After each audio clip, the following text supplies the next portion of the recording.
મુંબઈના ઉદ્યોગકાર દ્વારા પાણોલી Omkar chemical industries સામે 363 કરોડની ઠગાઈનો ફરિયાદ નોંધાઈ છે.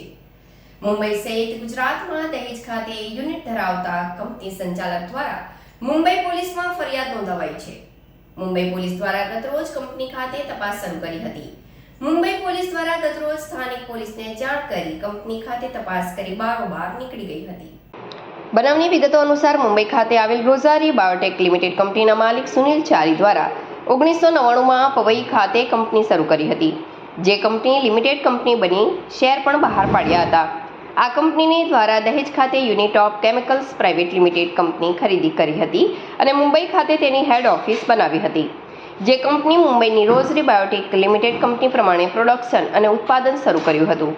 જે કંપની પાર્ટનર અને અન્ય કર્મચારીઓ દ્વારા company Rossari Biotech limited company સાથે ઠગાઈ કરી વિશ્વાસઘાત કરી પાનોલી ખાતે ઓમકાર ઇન્ડસ્ટ્રીઝ પ્રાઇવેટ લિમિટેડ ઊભી કરી હતી અને તેનું જીપીસીબીમાં ક્લિયરન્સ પણ રોઝારી બાયોટેક લિમિટેડ કંપનીના દહેજ સ્થિત unit of chemical private limited કંપનીના ઉત્પાદન અને મેન્યુફેક્ચરની જે જીપીસીબીમાં એન્વાયરમેન્ટ ક્લિયરન્સ સર્ટિફિકેટ મેળવ્યું હતું, તેની નકલ કરી જીપીસીબી પાસે એન્વાયરમેન્ટ ક્લિયરન્સ સર્ટિફિકેટ મેળવ્યું હતું. જે અંગેની જાણ રોઝારી બાયોટેક લિમિટેડ કંપનીના માલિક સુનિલ ચારીને થતાં આ અંગે તપાસ કરાવી મુંબઈ ખાતે ઓમકાર ઇન્ડસ્ટ્રીઝ પ્રાઇવેટ લિમિટેડના સંચાલક ભીમાશંકર વિશ્વનાથ પાટીલ, પ્રજ્યોત વિશ્વનાથ પાટીલ, બાલકૃષ્ણ બારુક શેટ્ટી, સુલોચના કરુણાકર શેટ્ટી, ઉદય કૃષ્ણપ્પા શેટ્ટી, પ્રદીપસિંહ જસવંતસિંહ છાવડા, રાજારામ વાસુ શેટ્ટી અને અન્ય સામે 363 કરોડ રૂપિયાની છેતરપિંડી અને વિશ્વાસઘાત કર્યાની ફરિયાદ નોંધાવી હતી.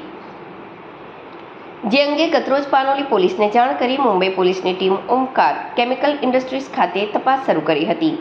જો કે મુંબઈ પોલીસ કંપનીમાંથી પૂછપરછ કરી સ્થળ તપાસ તેમજ પંચકેસ કર્યો હતો અને જરૂરી જવાબ લઈ નીકળી ગઈ હતી, પણ કોઈની ધરપકડ ન કરી હોવાનું સામે આવી રહ્યું છે.